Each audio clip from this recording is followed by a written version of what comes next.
Tak, Cobalt kelganmiz aka.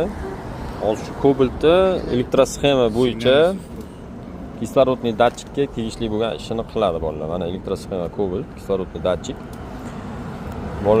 Bolalarga ishlashi uchun, udobniy bo'lishi uchun mana bunaqa kitobiy variantini qilib qo'yganman. Hop, mana shu kislorodniy datchikda mana shu belgi nima? Buga qaytib kelishdan signalingiz. Yo'q, shunaqa deb o'ylaysan-a? Sanchi? Signal. Uralboy kechib yoqdi.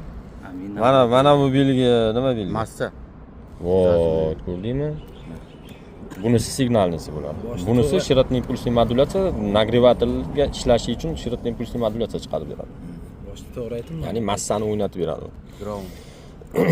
Mana shuni hozir qo'llaymiz mavjud avtomobillarni. Ular sxema bilan tanishib chiqdi. Bizda qara, yozishi bo'yicha X2 ni 4-pini degan. X2 4-pini topdingmi? Xo'p, mana X2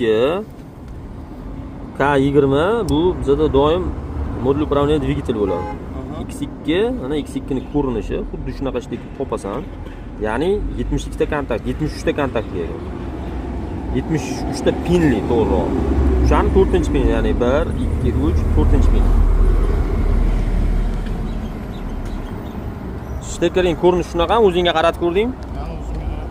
Xuddi shu steker ana, malades. Ana o'shani 4-pin. Rangi qanaqa ekan? Sxemada nima deyilgan rangi? Yashil. Svetlo-zeleный, ha? Svetlo-zeleный. Это green debdi, mayli. Yashil. X2 da green, yashil. O'sha simni topib chotki bitta nastroyka qilib beramiz. Bitta test drive mashina tayyor.